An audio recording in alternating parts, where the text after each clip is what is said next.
Colorado Springs' #1 car show by default. This is Automotive ADHD. All right, welcome into the bonus show.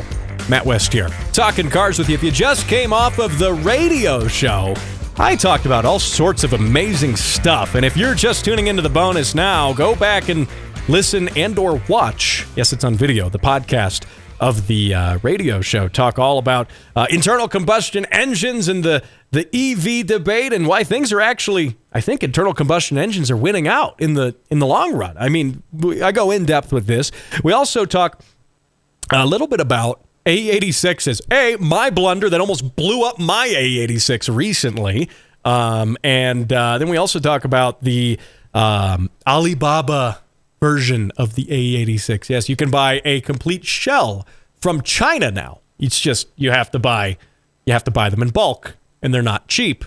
So I talk about that as well as some of my thoughts with the use of reproduction body panels when it comes to automotive restoration. I think there is a time and a place for them. I don't think they are absolute sacrilege.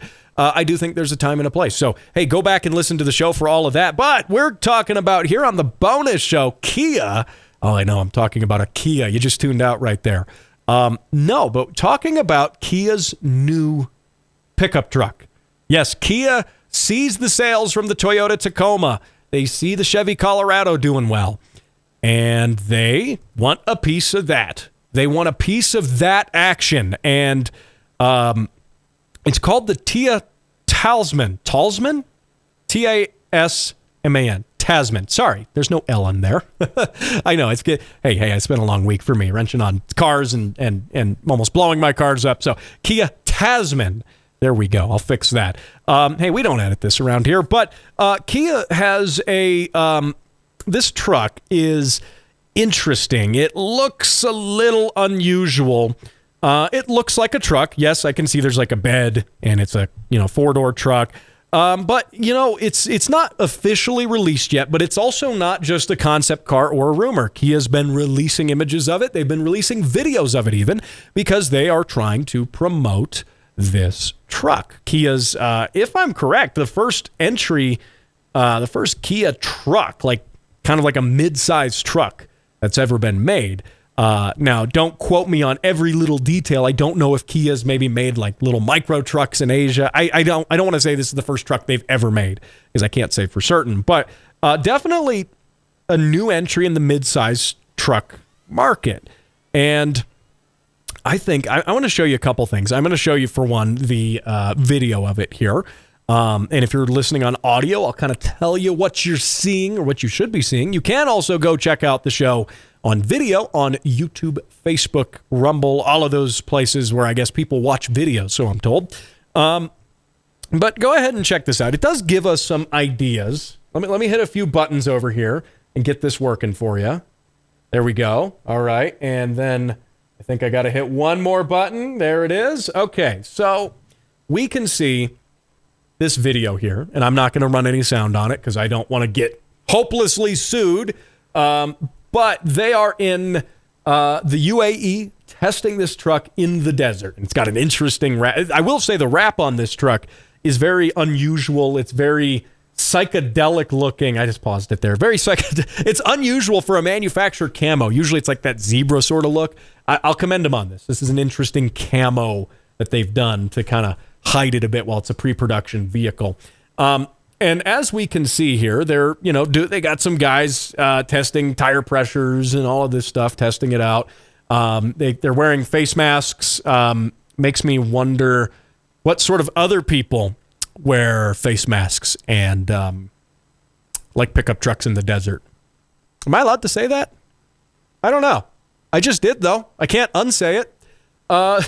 So, yeah, the Kia Tasman. All right, and they show it driving around in the desert a whole bunch, and they're ripping through the sand. They're not really telling us anything useful. We don't know anything about the drivetrain other than it appears to have four-wheel drive. And I will say four-wheel drive and not all-wheel drive.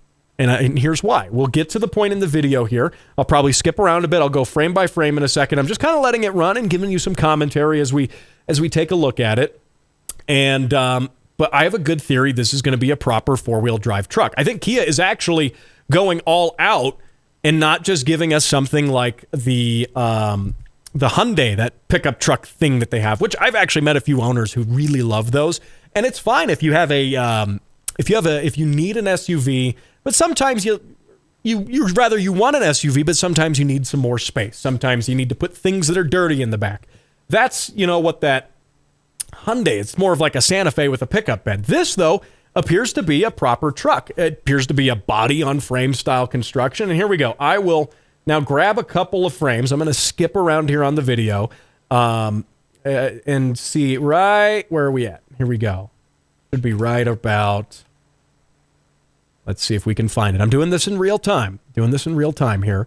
But when they do an underside shot of the vehicle, and I should have these time markers down. I should definitely do that. One would be prepared if they did that, but, well, we know how I do things on this show. So there we go. Here we go. Right there. Right there. Look at this. If you're listening on audio, this is an underside shot of the vehicle. The camera is underneath the back where the spare tire would be, facing forward, looking at the rear axle. Note that I said rear axle. That is a solid axle right there in this truck. That is a solid axle, I will say. And that's not independent rear suspension. Now, what I find interesting about this, you probably didn't notice it on the first time through the video. You probably didn't notice it. But it's that you can see clearly in the edit right here where they have, I'll use my mouse here to point at it. You can see where they've like blotched it out. They've like this here. This is done in the edit. This is done in the edit to cover up the suspension components because they must be some special top secret thing or they just don't want people to know about it. But I bet you didn't notice that on the first watch through. That's clearly been censored out with some dark color black blotches here and there. But what we can make out is that this is a this is a solid axle vehicle. Now, it appears to be a solid axle vehicle. I would go out on a limb and say it's tough to see. Let's see if we can get another angle on it. I can't quite tell if it's actually leaf sprung in the back, but if it is, that really, I think, solidifies that this is probably a actual body on frame vehicle. Here we go. Here's another shot. It's driving over. Can we get that? Can we slow that down a bit? Let's see if we can get it.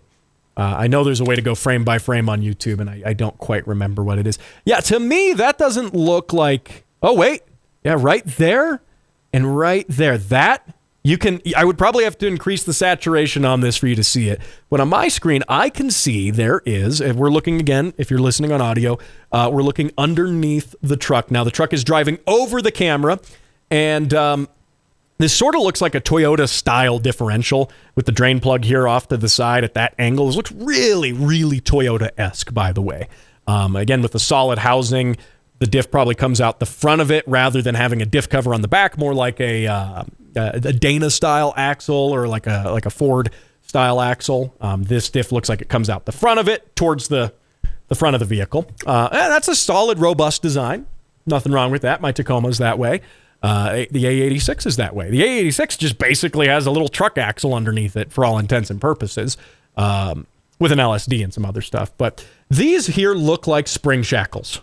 They do. It's really tough to tell. Again, you can see that they doctored the footage up and deliberately censored some areas here.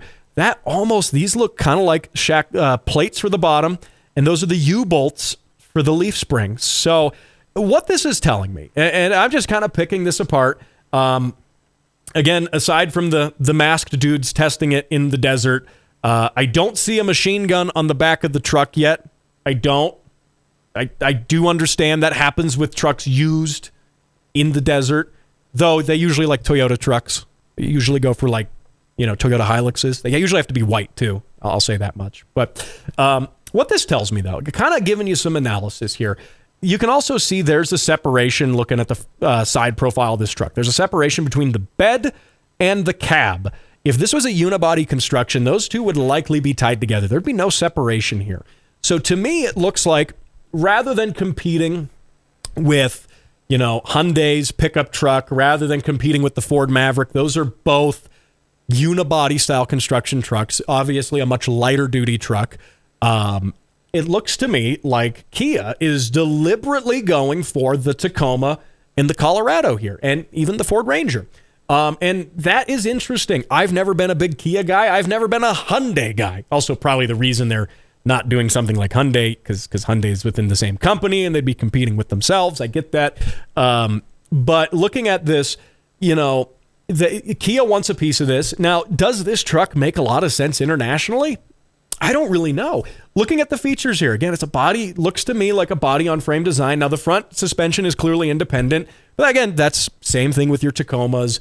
Really Jeeps and really, truly heavy-duty pickup trucks are going to be the only things these days with solid front axles.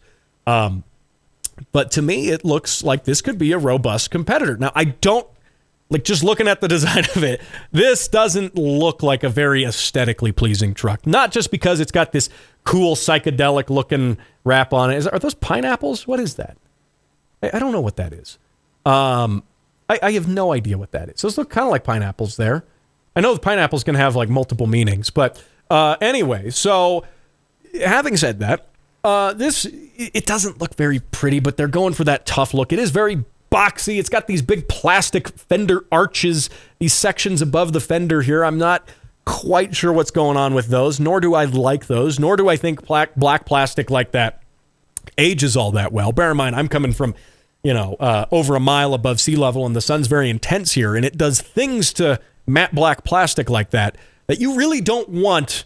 It does things to that you don't want it to do. So I'm not a fan of that when I come across it on vehicles. My Jeep has a similar plastic on it. I've had a Wrangler JK before, and that was notorious for that black plastic just kind of turning white and oxidizing. I don't know if it's technically metal oxidizes.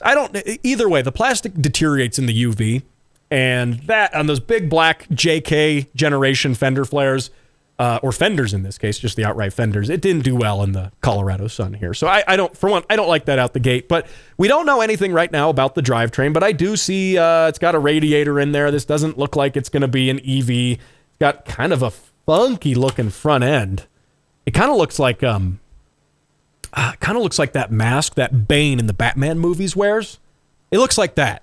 It looks exactly like that, actually. I think that's what we're going to go with. I think this was inspired by that. And but overall here, having more than a few pickup truck options, that's not a Tacoma, that's not a Colorado, and is not a Ford Ranger, is not necessarily a bad thing. And I'm curious to see how the Koreans compete with American mid-sized trucks.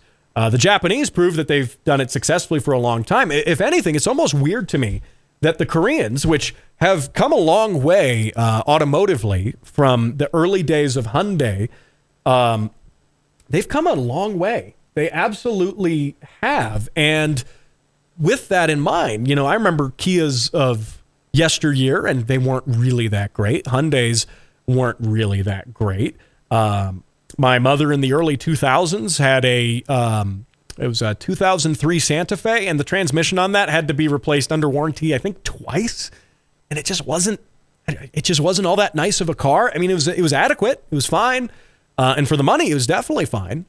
But it was no Toyota. It was no Honda.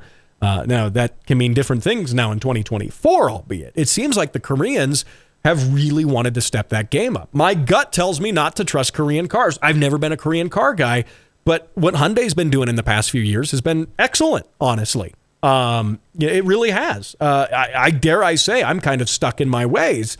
I'm somewhat prejudiced against Kias, much in the way I think people before my time, at least, guys older than me, who, maybe remember when Japanese cars came to the United States and Japanese small trucks, and they didn't trust them. Oh, it's cheap Japanese stuff. Now we put that at the pinnacle of quality. We put that above American-made stuff these days. Now, granted, up until recently, Toyotas and Tundras for a long time were made, for the U.S. market only. The Hilux was a completely separate truck sold internationally, and the Tacoma and the Tundra for a long time were made in Texas. So they were actually more American than Ford and Chevy at that point. But now Toyota's also brought their production into Mexico, just like all the other American manufacturers. I guess we might have to clarify North American manufacturers because, you can't say United States. It's made in Mexico, but Mexico's part of America still, I guess.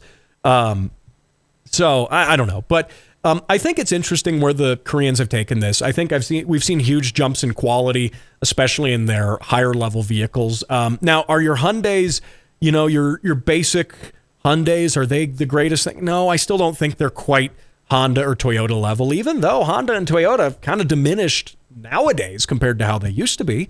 They've gotten more technologically complex. They've moved manufacturing to all sorts of different places. But I think that we've seen leaps and bounds in the Korean car world. And we have absolutely seen that. And it's one of those things that makes me at least want to take a second look at them. I can't say I'm necessarily going to turn in my JDM car fan card and go buy a Kia right now or a Hyundai. But that is probably just a personal stigma at this point. It's no longer based on performance or drivability. There's guys, the Hyundai Velosters, dudes love those things. Absolutely. And props to Hyundai for making a fun sports hatchback manual transmission. I mean, props to them for that. That's more than a lot of manufacturers are doing right now. And they've also had some really interesting concept cars. The Hyundai has had their electric cars, their EVs, on the Pikes Peak Hill Climb. I saw those this year. And now, granted, when they brought them out to the Pikes Peak Hill Climb, they had so many resources, a giant generator trailer and a huge crew and all of that stuff when I was up there.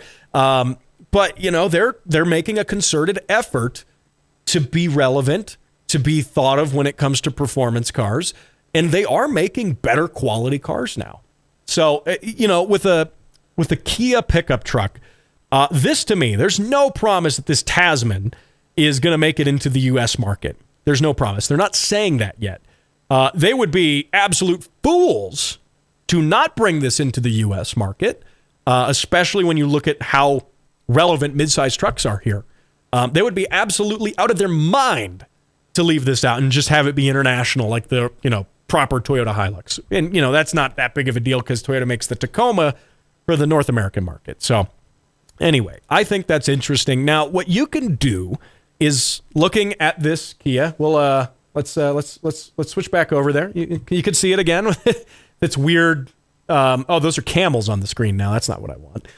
With that weird wrap there. But go ahead and give me your input. For one, what do you think of a Korean truck? Would you buy a Korean truck?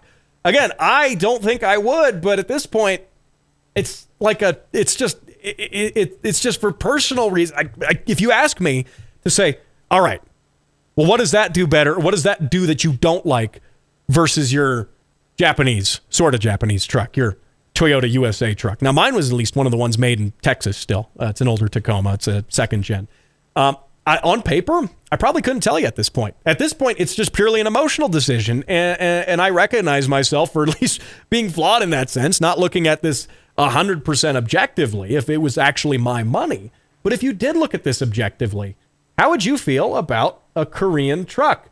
And let me know in the comments here on YouTube, if you're watching on YouTube, Rumble. Let me know on the podcast as well. Facebook.com/automotive-ADHD. You can comment on it there as I'm, again, rolling footage of this vehicle here. And there's a good chance, I will say, thinking out loud, that this will probably have some sort of turbocharged 4-cylinder. I don't see it having a 6, just considering where we are with trucks right now. Everything's turbo 4s, or at least midsize trucks, I should say. Midsize trucks are, turbo 4s. Your regular 1500s and things are turbo 6s, and you can still get some V8s in the heavy duty. Well, yeah, sure, Ford, you can still get some V8s, and Chevy, you can with different options. I'm not saying you can't, but generally, at least in this class, these smaller trucks, not the compact trucks, but these smaller ones, it's all turbo 4s now. Gone are Toyota's 2GR, 1GR V6s. I guess except with the exception of Nissan with the Frontier. I left Nissan out of this entire discussion. I said, yeah, the only mid-sized trucks, Tacoma, Colorado, and Ranger.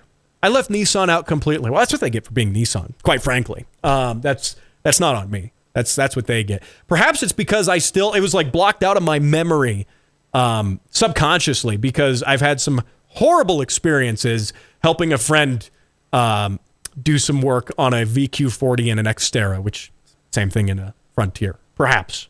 I blame Carlos Ghosn, former Nissan CEO. I blame him for everything that's wrong in this world. But anyway, Frontier you still can get with that V6. And yeah, it's some flavor of VQ. What can I say? If you do want that old-fashioned one, though, yeah, you got to deal with it being a VQ. It is a Nissan, but it's perhaps the only traditional midsize truck on the market now. So I will give Nissan a point for that. I will do that. They do get 1 point. But they are also immediately deducted a point just out of pure prejudice and the nature of them being Nissan. So I deduct a point. So they're now at 0 points still, which is it's better than being negative. They were negative points earlier. So anyway, hey, let me know your thoughts. Facebook.com/Automotive ADHD. Again, this is your first time catching the show. Hey, man, you are missing out. I do a radio show every week that is also broadcast on video on YouTube. It's on Spotify, iTunes, iHeart, all the places where you download fine shows and mine. This is as an audio show, so check that out. I also play people's car sounds on the radio show. So if you have car sounds, recordings of your car, or I've left it pretty broad. I mean, you can even imitate some car sounds yourself. I'll play them on the radio, and you can send those in, and then have a chance to win some free stuff while you're at it. Facebook.com/Automotive ADHD. I'll talk to you next week. Thanks for watching. Thanks for listening. I'll see you later.